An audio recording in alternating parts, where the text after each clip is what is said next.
listening to Sudbury News Talk. I want to show you something. Stand by. On the morning shift. Anything could happen. Sudbury News Talk on the morning shift.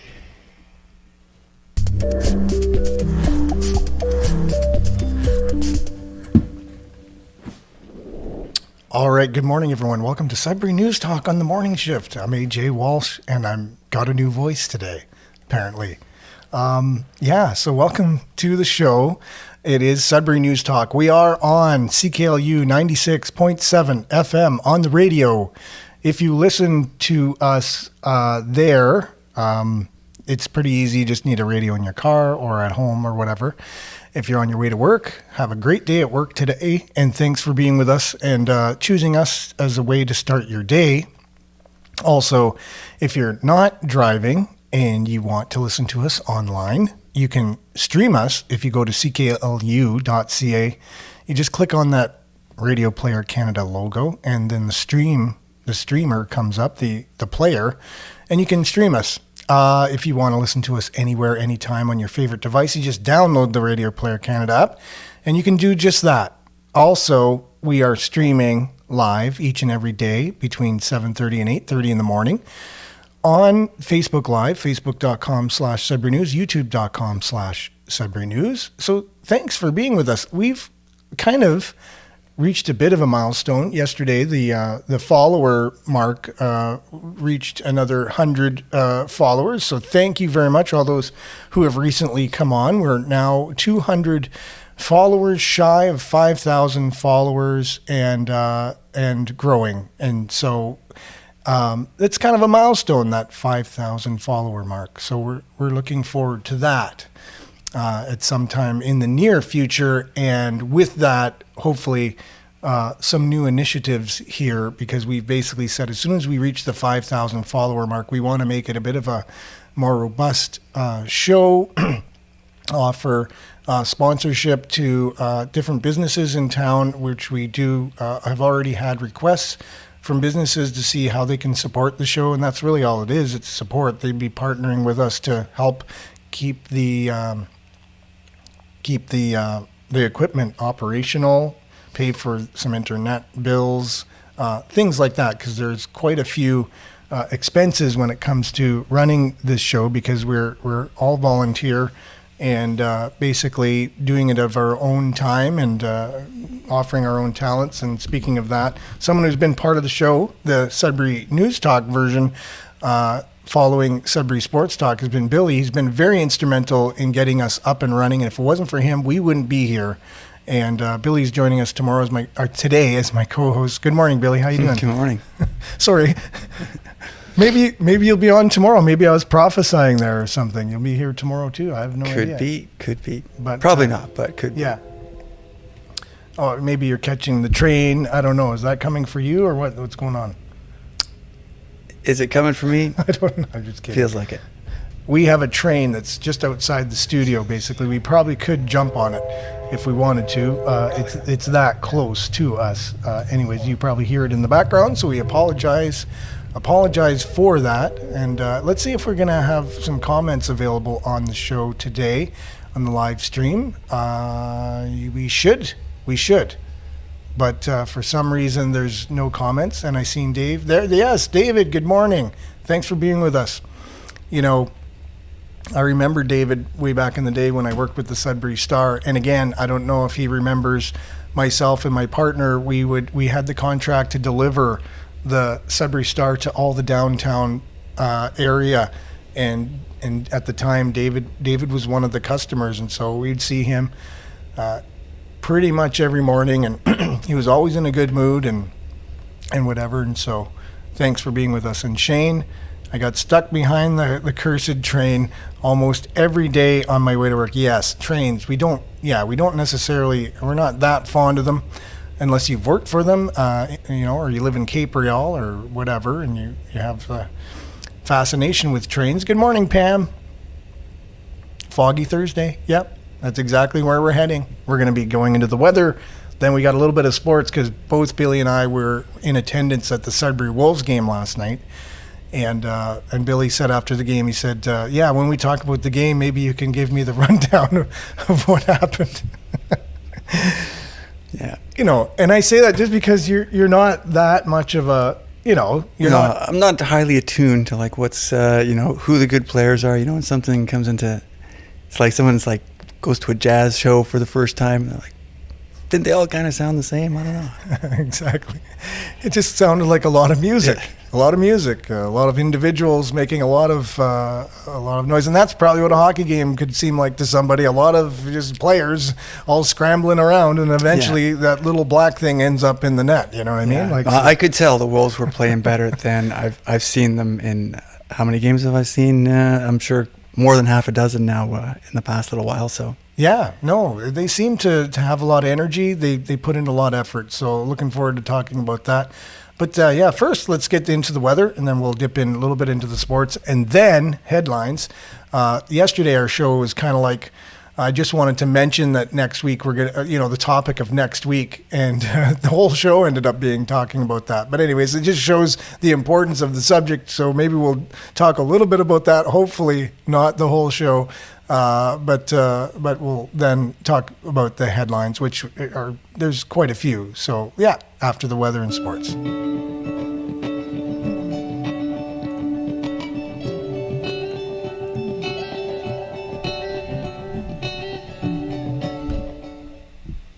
Yeah, so currently it is 7 degrees, fog again. It's been, it's the fourth day of the really thick fog. Reminds me of that horror movie back in the, the 70s? The Fog. It was very scary at the time because, what's more scary than this just mysterious mist that comes along? Anything could happen in that mist. But anyways, I hope it's not like the movie. But foggy, but it could be if you're not paying attention to driving and the conditions. So make sure to be careful out there when you're driving. 7 degrees, fog, 100% humidity. Today, mostly cloudy, high of 15, and then the fog will be dissipating in the morning. Then mainly cloudy, wind will be 20 kilometers, gusting to 40. High of 15, UV index will be 2 or low. Tonight, partly cloudy. It'll be cloudy overnight. The wind is 20 kilometers. Light this evening. Wind becoming southwest, gusting to 40 near midnight. I don't even know why I mentioned the wind. Every day it's like 20 to 40, unless it's going to be more than that. It's not even worth mentioning. But anyways, I guess where it's coming from determines possibly the temperatures. Low tonight will be 10, which is moderate for overnight. Friday, cloudy, wind will be south, 30 kilometers, gusting to 50. There, it's mentionable. It's over the 40 mark there. Anyways, long-term forecast, or the 7-day forecast, you got your Friday being cloudy, 16 degrees. Saturday, rain in the forecast. It doesn't say the possibility or the probability or the percent that they're predicting. However, it's just rain. There you go. So I guess they're pretty confident on that. Here's the bright spot in the weekend. Sunday, literally sunny and high of 11. So cool and sunny. Could you ask for anything more? I hope that's actually going to come to pass. It'd be nice to be on the Saturday and the Sunday if I could put in a request. But other than that, we'll take at least one sunny day. Monday, mix of sun and cloud, high of 6. Tuesday, cloudy, high of 5. And then Wednesday, they're calling for a chance of showers again. Sudbury weather brought to you by sudburyweather.ca right here on CKLU, Facebook Live, YouTube Live. We'll be back with a little bit of sports right after this.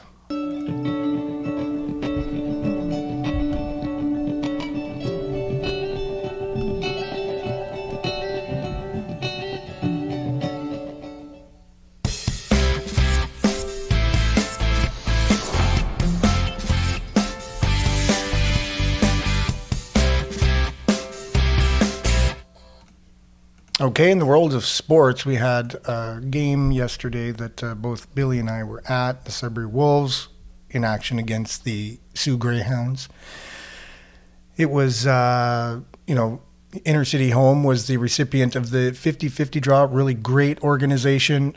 They do a lot of really good things. They have a food bank there that gives you like an emergency 3-day, or at least it did when I was there. I was there for, 15 years or so.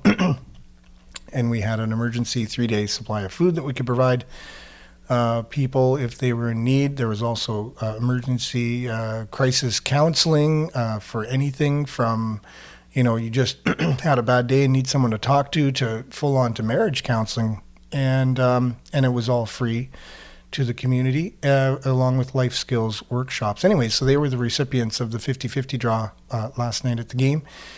But the Wolves, unfortunately, weren't the recipients of a big W. They lost by the score of 2-1. It was a close game. They fought hard. They did what they did. They put a lot of effort in. And it was a bit of a sloppy first period. I thought, there wasn't much, there were no goals kind of thing, and whatever. So it was, low scoring. Obviously, it ended up 2-1. Fortunately, the Wolves, too, didn't win with their first game with the new old head coach there, the former coach, assistant GM, Mackenzie, who's now in for the recently departed Craig Duncanson, who just, he's not the coach anymore. So they decided to make the change early on, and but what I really appreciated from the game was the sound and that new board, and it just felt like a better experience. And the person in charge of the sound obviously is with me right here in the room, in the studio, and so. Can you tell us a little bit about the upgrades they made? Because if you haven't gone down to see a game so far, now they're doing a 7-game homestand. That was the first of 7. There's still 6 home games coming up, so you'll have a lot of chances to get down and see the game. What were some of the improvements that they've made there? There's a few stages to it, but they got a nice new digital board, some more speakers in the corners, and and it's getting tweaked more and more as it goes along. But there's, I think, another stage coming up where they're going to get some sort of replacing some of the speakers. Oh. So, I mean, like one of the, kind of the issues is we have the speakers pretty far away. Well, without getting into a whole bunch of trigonometry and stuff. Technical but stuff. That's one of the general rules of sound is, especially in an echoey place, the further away speakers are, the more you're going to hear echo by the time the sound gets to you. So better placing of the speakers to help with the acoustics of the room, of the building. Yeah, well, it actually kind of nullifies the acoustics to some degree, because the closer you get to a speaker, the acoustics have less and less to do with it, right? So. Exactly, yeah. So that's what I mean. You're going to kind of, in order to deal with the bad acoustics, you're going to kind of eliminate the acoustic aspect of it and just bring the speakers closer. So you're just going to give every individual as they walk in a speaker. They're just going to hold to their ear. That would be ideal. Yeah, just a little AM radio. You just hold it there.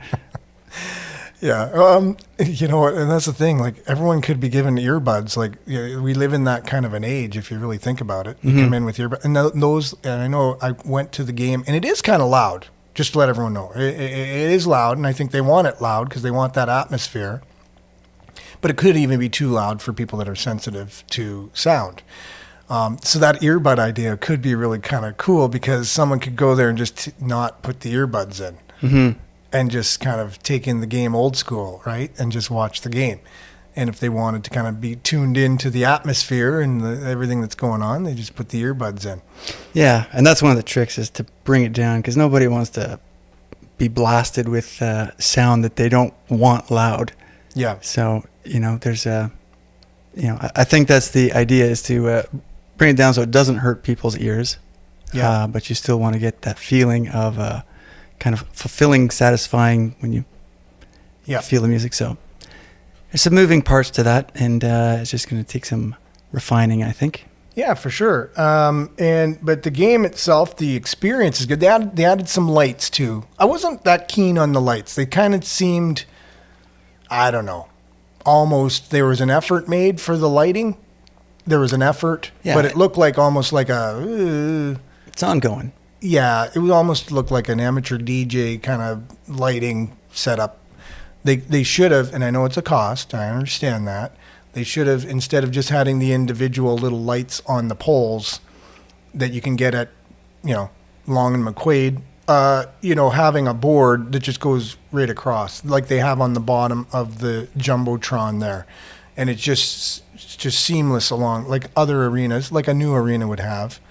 But I know there's a cost to that. But all the other arenas go all the way around. We would just have to do like 2 on each side, so it would save some money. And then you'd be able to put advertisers up there too, right? So just like they do on the bottom of the scoreboard there. Anyways, just some ideas. I know it costs money and whatever, but again, the atmosphere is just that much better there and then all the colors are jiving. So the Jumbotron in the middle has something going around on the bottom, and then the 2 sides with the long boards of lighting boards, LED, whatever. They have the same thing on them, so it just seems to be congruent inside the arena. But I'm not paying for it, so it's easy for me to say, right? That's always the trick. These things cost money, and it's like, it's kind of like that idea. If you have a 97 Honda, I know. How much are you going to put into that thing, I know it's an older arena, but we were, and a lot of people were wondering, well, they could just take that scoreboard with them to the new arena. Obviously, you just take it, and it goes into the new arena. So it's not like a cost they're going to lose if they're in fact ever going to make a new arena. And obviously, if they do plan on refurbishing it, possibly it either goes with the team if it moves, which Dario has said that he has no intention of doing, but it's still, I think, a possibility. It's not that I guess impossible that would happen. Anyways, so let's hope for the best. Let's hope for the best for the Wolves now that they got the coaching change. They seem to have a renewed kind of energy. Unfortunately, it didn't translate onto the ice with a win. They looked really good, though. They competed. They had more shots. I think it was 29-27 at the end of the day, at the end of the game. For the Wolves, they had more shots. They played with intensity. They could have easily have tied that game, went into overtime and won the game. So really, they did a great job. It was really great atmosphere, great game. Get out and cheer them on, because the crowd does have something to do with the game too. Like, you really can get and that's one thing I thought when the guy came on saying, "Okay, make some noise, cheer on your Wolves."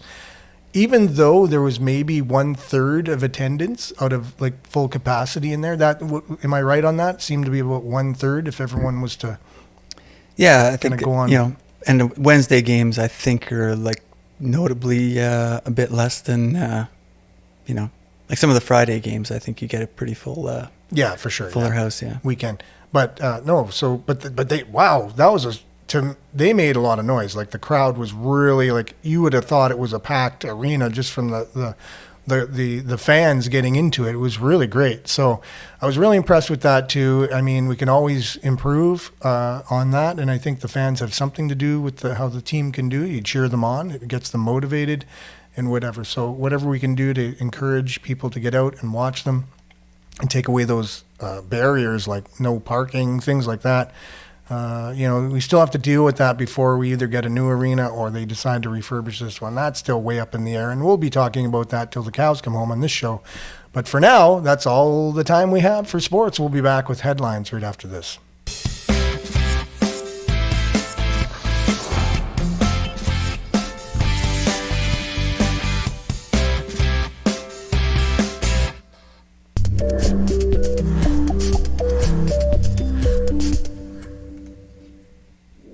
All right, so lots going on. Our show was spent yesterday talking about what we want to talk about and dedicate the theme for next week on, which would be the inquiry into what happened in Ottawa and maybe how that affects us and our individual lives. I know it's not a Sudbury-centric topic or story. However, I do believe that it impacts Sudburyans very much as to the context of what's going on there and how you live your day-to-day life. And I think a lot of us, at the kitchen table or whatever, we've been talking about those issues for a long time. And I thought, because it is Remembrance Day week next week, that we could kind of dedicate that as a theme. But basically, that's what we ended up talking about the whole show. And Brian was on the show wanting to talk. Well, he had his segment to talk about privacy on our devices, basically, and how private are they, and do we even have privacy, right? So I was really looking forward to that. Sorry, that was me hitting my mic. But so, anyways, we never got a chance. So Brian's, I'm going to invite him tomorrow to be on the show, and hopefully he'll be able to accommodate and be here to talk about that. But and you weren't able to hear the show, and I know that you have a lot to say about things like that as well. So next week we'll have a good chance to really dive in, and I think next week's better to talk about it too, because we would have heard from the two sides of the coin, right? The ones that were bothered and the ones that were like the truckers weren't a good thing, and proving that, that they were more detrimental than they were helpful to anything. And then now we're being hurt. The people on the side of the Freedom Convoy movement are speaking, and they're obviously making the case for, it was needed. If they didn't do that, it was in the best interest of Canadians. And so you have this kind of position from both sides. And I think by next week we'll have more information from both sides to actually talk about too, because I think they're too much in the middle of the one side right now. Am I correct on that? I haven't really been paying attention. I've seen a few clips on, YouTube and Twitter and stuff. So I couldn't say, but I think that's a reasonable assumption. Cool. And I know Clara, a good friend of mine, she's a really fast typer because she sent me on Messenger a lot of information. I asked her to send me. She made the statement that, yes, good morning, Brian. I'm just wondering if you're able to come on the show tomorrow to do your tech segment. So if that's possible, we'd love to have you on tomorrow. So anyways, so yeah, she mentioned that one of the Freedom Convoy organizers, let's say, that she received a hateful email from one of the organizers. And I said, oh my goodness, that's not good. Can you send me that, please? Send me that hateful email. I'd love to show it on the show, because I'm going to show all sides. I really want to kind of unpack this thing.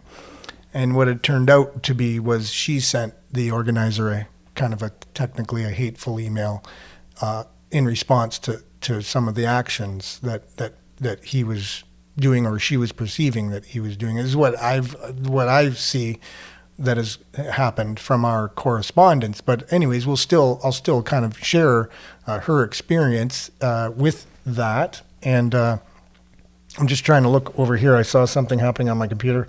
Just want to make sure we're still on CKLU, and I don't have any way to know that at the moment, other than if I get a text. So, all right, we want to keep our finger on that pulse, as well as talk about our first story here, which is, I found this interesting.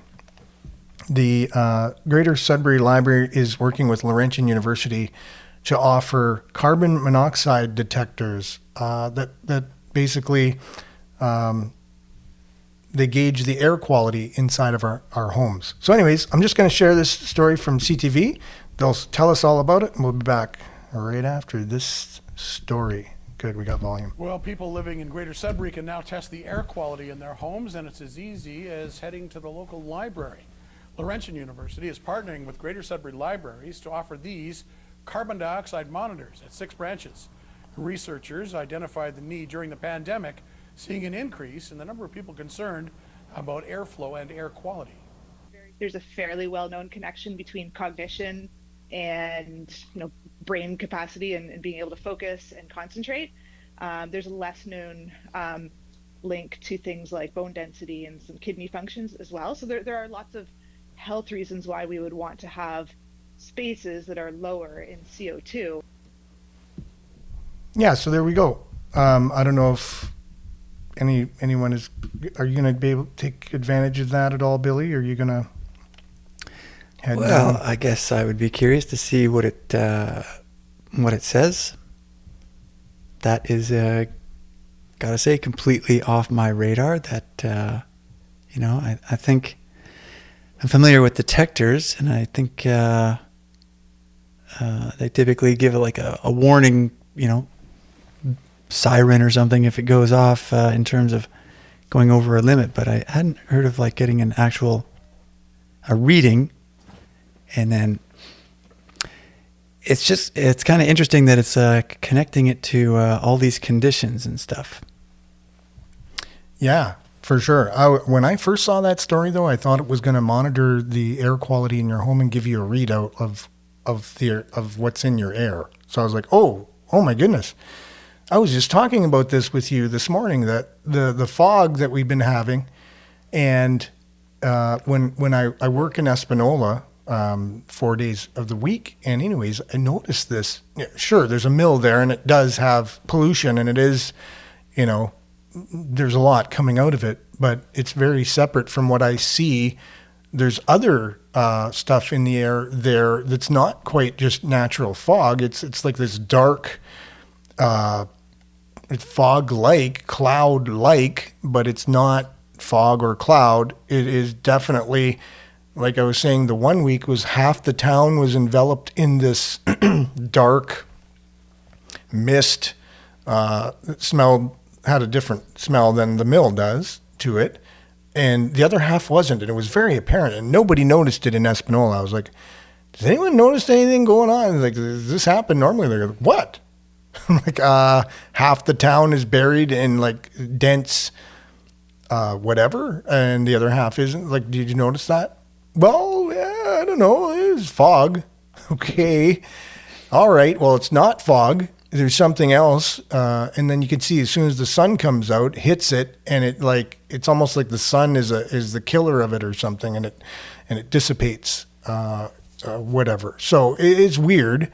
Anyways, I thought that this detector would monitor the air quality and would be able to take maybe if there's pollution or whatever coming from somewhere, that it would detect that. But I don't even know if that's possible. Do you think there's some air kind of quality things you can get in your home other than carbon monoxide that would detect air? Do you think we can just go out and get an air sample somehow if we see certain things going on? I don't think those are available if they exist. They're, maybe some military grade equipment, some sci-fi stuff out there on a back shelf. But I went to high school in Espanola, and it was like the reoccurring theme as I lived in Beaver Lake when I did. But it would be nice fresh air when I wake up. I take the bus, and about 2/3 of the way in, you just get bowled over by the smell. Yeah. But people there didn't smell it anymore, right? No. And then after, like, by the time you got to Espanola, you couldn't smell it anymore. So you'd either climatized or whatever. And so now, but that was the interesting phenomenon, that you quickly climatized to it. Yeah, I noticed that. But too. still, every day for 5 years, I'd still get bowled over by sort of crossing that barrier. Yeah, exactly. And Jerome was saying he noticed the same thing in Chelmsford the same day as well. So it wasn't just over there. It was coming from the Chelmsford way, like from the east. If you're in Espanola, Sudbury was where it was kind of coming from. So if it was also here, that's interesting. But isn't it weird that, like you said, and when I'm in Espanola too, I'm like, oh, the mill doesn't smell as much anymore. I'm like, I'm just getting used to it. But yeah, no, a lot of us don't even pay attention to stuff that's going on, in the atmosphere and things like that. And we know that there's all kinds of things that they're doing to prevent climate change, and there's a lot of science going on.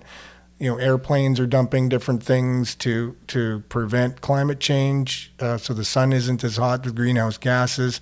They're also doing other things too with the weather. They're able to kind of control the weather if they need to, things like that, which is very documented. That isn't a tinfoil hat thing.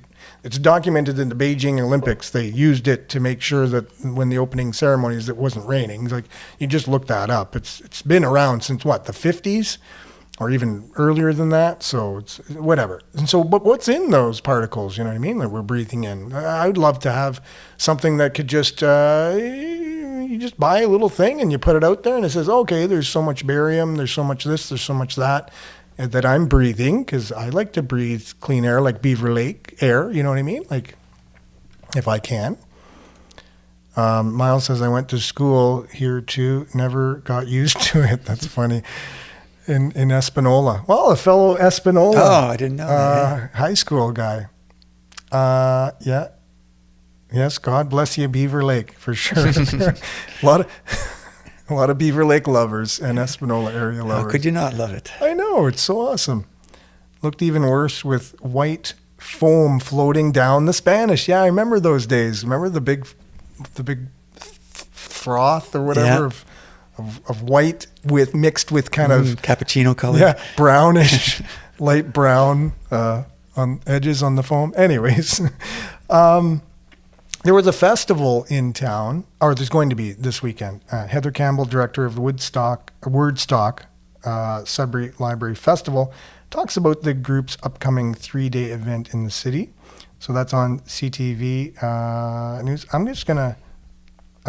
don't know if we're going to get to that or not. But Wordstock coming up, very great festival celebrating, poetry, writing, things like that. And something that's not done as much anymore because of the internet. We don't read as many books. We don't kind of do those types of things. I think there's a lot to say about reading books. You've read a few books in your time, Billy. I know that. Yeah, I think you nailed it. I think it was a couple to a few. Yeah, I guess I'm similar. I'm very strategic with the books that I read, and they're very few and far between. Here in the basin, we have large volumes of hot contaminated mine ventilator exhaust contributes to environmental conditions. Interesting. Yes, thank you very much for that, Jerome. Yeah, I kind of figured that. We're a very industrial kind of area. And that's what I was just wondering. That's what I was asking the people in Espanola. I said, where is that coming from? And they're like, what? I'm like, that. And they're like, what? You okay? You don't see what it's right in front of your eyes or whatever. I guess they're so used to that going on. I just want to know where it came from. If they said, "Oh, that's from the whatever mine that's over here," I said, "Oh, okay, yeah, it makes sense then." But it was just kind of very, very weird. This is interesting. The city proposes GOVA transit services to level reductions. So proposed changes include eliminating seldom used routes and reducing conventional public transit after 11 p.m. for an annual net savings of almost $1 million. So our already amazing transit system is going to get even better with less services in limited times. But it's fiscally responsible. So there's those two sides, right? So you're going to have less choice of when you can take the transit, and less, you're going to be able to take it from less places because they're going to eliminate some of the routes that less people get on. And then it's going to save some money, which I applaud the saving the money thing. And then it's always the two sides to that, right? There's just going to be less service. And it's really hard to form a position on that without seeing how many people are going to be affected, what the routes are. It would probably take a week of assessing, the data and calculating, is it going to be worth it? So there's really, there's probably a small handful of people that know all the details to that. And we'll leave it in their hopefully trustworthy hands that this is the right decision. Well, Miles is saying instead of cutting back, they should be trying to market better services. Good angle. And this Stéphane Leblanc says, LOL, they already can't show up on time. You want less buses on the road. Well, finally time to move. LOL. So a little not as positive from one of the citizens of Sudbury. Yeah, good points. We talked at length about the new theater being built downtown. We're a city of theaters. We have a lot of venues. The new Place des Arts has many, many events going on. They seem to be really taking advantage of that new venue downtown. You probably just go on their website, Google it, Place des Arts. I've been working on my pronunciation of that, Billy, by the way. That was great. Yeah, thanks. So you just go on their website and you can see all the great things. They got something coming up all the time. They're really great events. they're putting on. So make sure to check in for that. But along with that, we're going to have not only, we have the Sudbury Secondary Theatre there. We have the STC Theatre. We have Place des Arts. We have the Fraser Auditorium. We have, possibly the Sudbury Arena to be used for, seating and events. And now the new Place des Arts, they want to build the new $100 million arts center / library, which would have another theater in it, right? Really good, downtown. And we've now just broken ground with the Yes Theater celebrates Refectorio, if I pronounced that correctly. I couldn't tell you, but right. I'm familiar with that spot, and I think everybody who's walked by that spot in the past, how long has it been, just a spot that looks exactly like that for 20 years now. And I would say a huge number of those people look at it and go, that would be perfect for outdoor theater. Yeah. So, it's going to improve definitely aesthetically and functionally. You're going to have outdoor events going on there. And then the trickle down effect will be people are going to go out and grab something to eat or go out for some a carbonated beverage afterwards or something, then it's going to bring more people downtown, which is great. Again, the flip side of that is there's a lot of theaters. There's not too many outdoor theaters. This is probably the first outdoor theaters. At least it's different, a lot of theater going on in Sudbury, which is, I guess. What's that theater town down in southern Ontario? Stratford? Stratford. Mm-hmm. So we should be the Stratford of the North. Stratford of the North. Oh my! And that you could draw. Amazing. Use that as a draw. We can get Stratford up here. Just come up here and do your Stratford here for a week, because we have all the venues you need. That's right. Like you could be having Macbeth going on at Sudbury Secondary while, Shakespeare, obviously, they're all Shakespeare, but you can have all Shakespeare. Every play he's had simultaneously going on at the same time. We have enough theaters to be able to accommodate that. That is incredible, an all downtown area. Yeah, there's this one little town in Europe that I read about where it was just, they didn't have anything really marketable. Yeah. But they decided to make a whole street of old bookstores. Wow. And who would have thought that? I don't know how they managed that, but anyway, It became like a world-renowned sort of destination for book lovers. Mm-hmm. So, I could see that. Sometimes that there's a method to that, where if you just put a bunch of stuff. Yep. And it's very unique, right? So it's like the only place in the world that has that. And so if you can have one person from every city, every populated city over 100,000 people from the world going there, that's a lot of people. Mm-hmm. That brings a lot of economy. A niche market. It's a very niche market, but you can see, book lovers, there's rare books that, I know where I could go and really take in, go bookstore to bookstore to bookstore and just be in book heaven, And there's enough people that would bring economy to that particular place. And Karen was going back to the bus thing. She really loves the bus system here. She says the system sucks, with capital SUCKS. It's embarrassing. People have to turn down jobs because they can't get a bus as early as needed. In Calgary, they have monthly passes available according to your income level. Oh, interesting. Though it was, thought it was a great idea. Oh, for sure. Why doesn't the city offer reduced rates for workers instead of just students and seniors? Yeah, there you go. Yeah, you got a job, prove it, you can get a bit of a discount. But like Karen was saying, maybe you can't even do that because the bus doesn't come early enough. Because again, right, usually jobs you got to get there. Sometimes 6 a.m. Yeah, early. The goal in transit in most cities is to increase ridership, unlike here, encouraging reduced. We do live in a different city.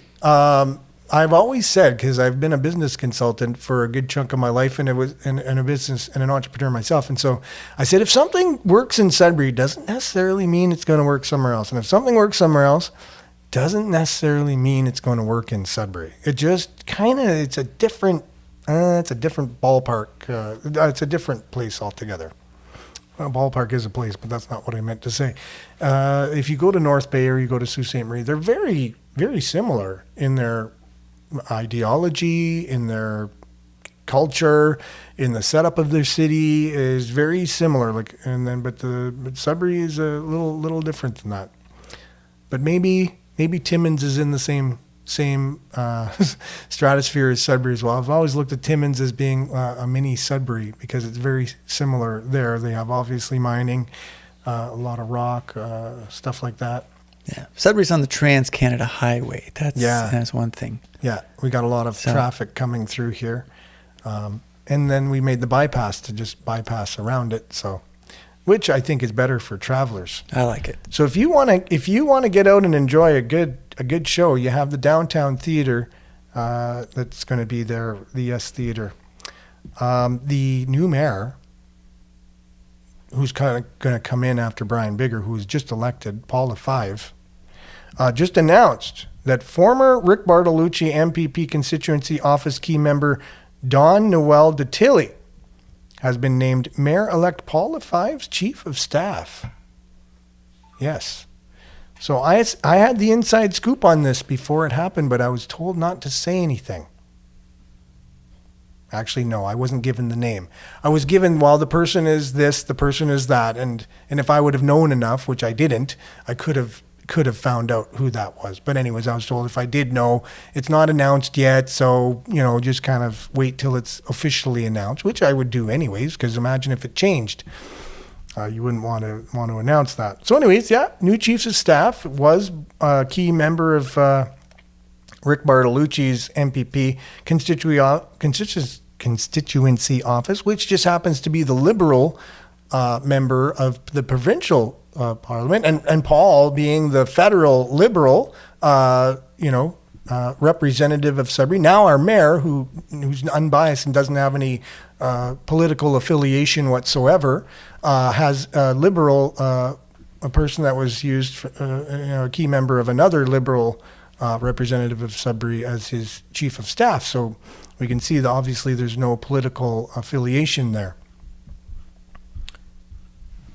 Any comments? That's politics. I was being sarcastic, by the way. Yeah.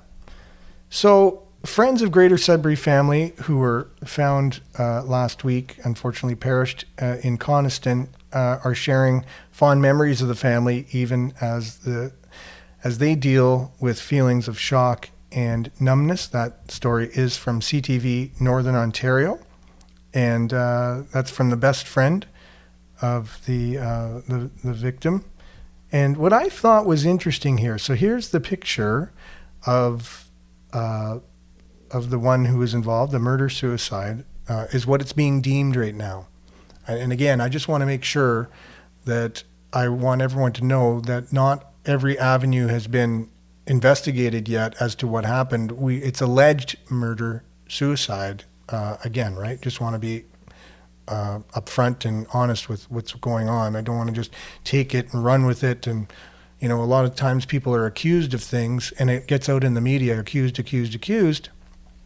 And then, it's almost like it's a fact. And then when it comes out, the fact that it wasn't that, it's like page 7 of the paper and whatever. It's not front page news anymore. And the person for the whole life is stigmatized with something. So I just want to, and it probably is that, but again, I just want to make that point. However, I thought it was interesting that Overtime Sports Bar and Grill, where this picture was taken, I don't know if you noticed the commercial that was played last night at the Sudbury Wolves game at all, Billy, for Overtime Sports Bar and Grill on the Jumbotron. This is the picture they had on the ad.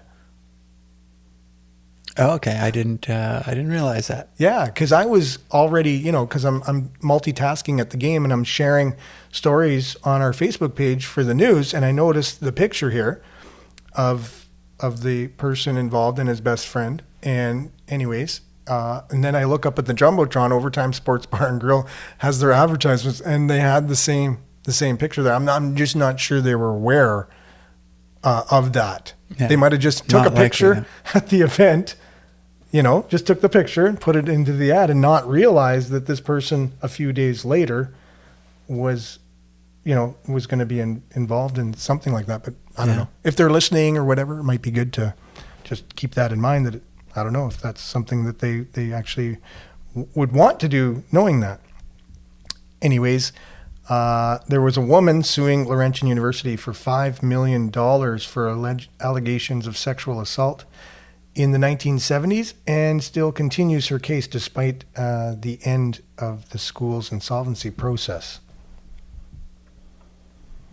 What I'm wondering is how long that was going on for. Like, if it happened in the 1970s, when did a woman suing Laurentian University was in the 70s. So the woman said she was sexually assaulted by University of Sudbury professor in 1978 and was pregnant as a result of the assault and later miscarried. Under the Companies Creditor Act, CCAA, all outstanding claims at LU should be resolved before the university emerges from creditor protection.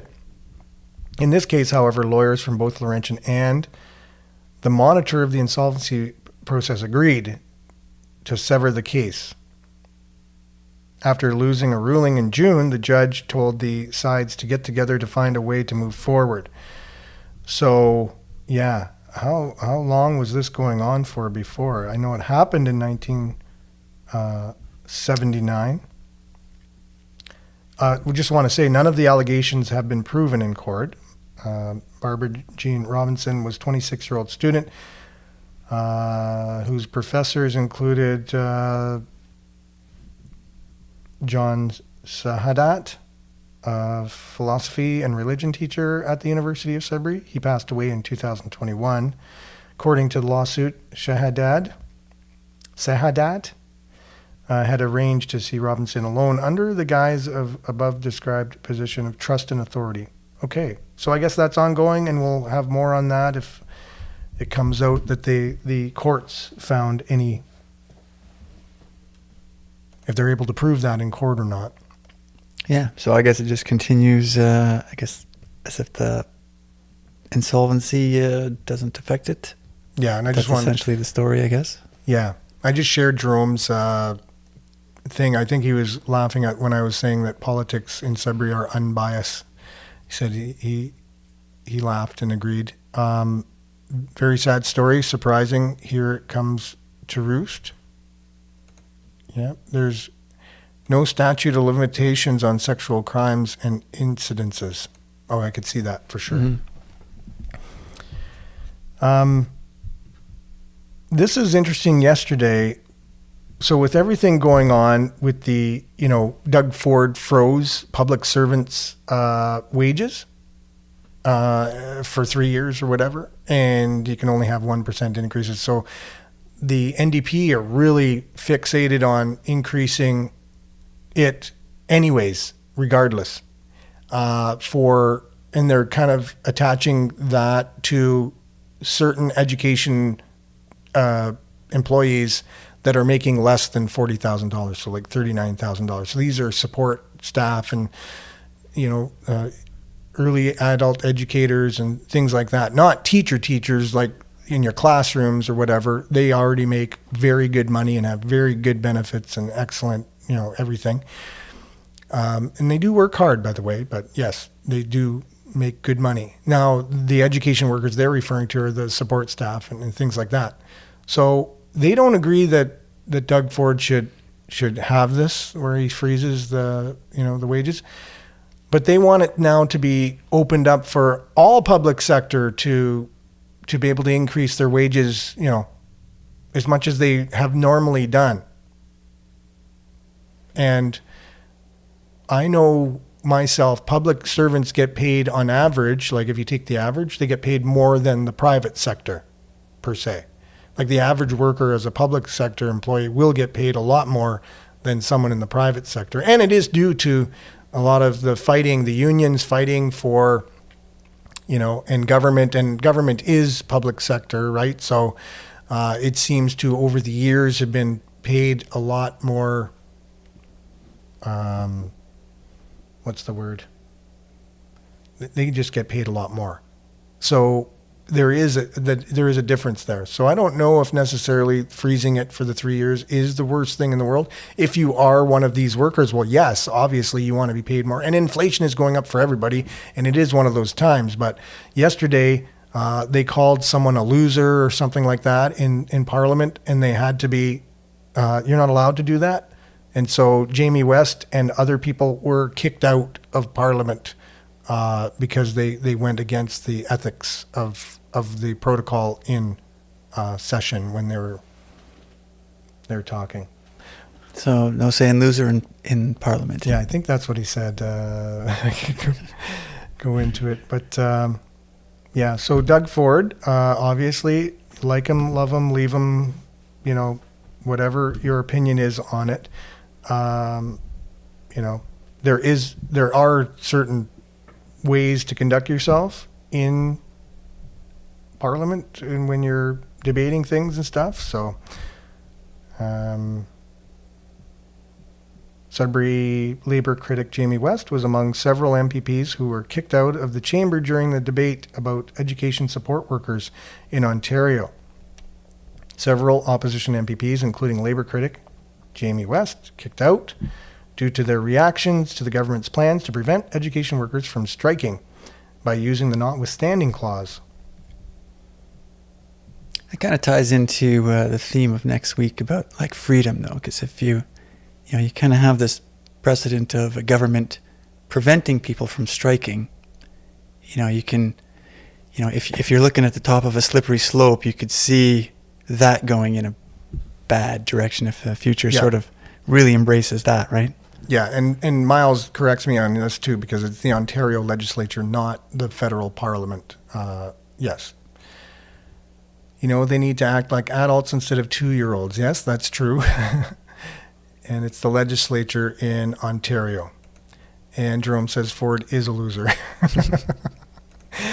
Okay, so you're stealing their constituents' rights, West yelled in legislature, referring to 55,000 education workers with the Canadian Union of Public Employees, CUPE, which includes custodians, early childhood educators, and educational assistants. Before West was kicked out of the legislature, Speaker Ted Arnott asked NDP interim leader and Toronto Danforth MPP Peter Tabens to leave the chamber. Speaker, when the Premier and his ministers stop lying about the damage they're doing to the education system, Arnott asked him to withdraw his unparliamentary comment, but he refused. Oh, you're not allowed to say someone's lying. So he didn't say he was a loser. Although some might have that,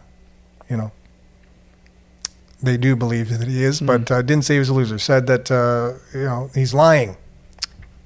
Better to say factually incorrect in there, I guess. Yes, exactly. So he was asked to leave, or he's asked to retract his statement, and he didn't. So then everyone started going on with it. Let's see if this is here. Let's see if it'll just work.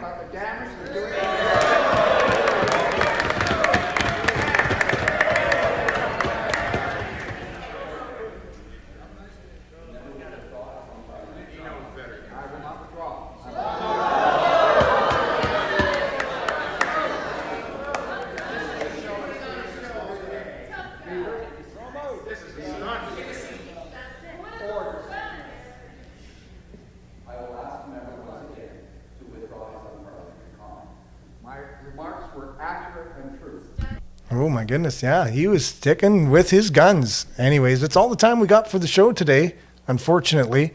One last NDP, of course, union marketeers, yeah, for sure, definitely. They're definitely they're advocates for the unions, good or bad or ugly on that side. They've done some really great things, and everything that's good has an opposite too. And so, yeah, thanks for being here today, Billy. Oh, my pleasure. Thank you. Yeah, looking forward to it. I know we didn't chat too much, but we actually got through the stories, which is, that's the trade-off. If you get through the stories, is less chat. If you chat a lot, you don't get to the stories. We only have an hour. I guess we'll have to increase the time of the show at some point if we're going to get to talk and stories. Thanks for listening, everyone. Thanks for watching. Stay tuned now for Earshot Daily on CKLU 96.7 FM. It's our pleasure to be with you. We'll be back tomorrow, hopefully with Brian Poulin, talking about security and privacy on our devices. Have a great one, everyone. Ciao.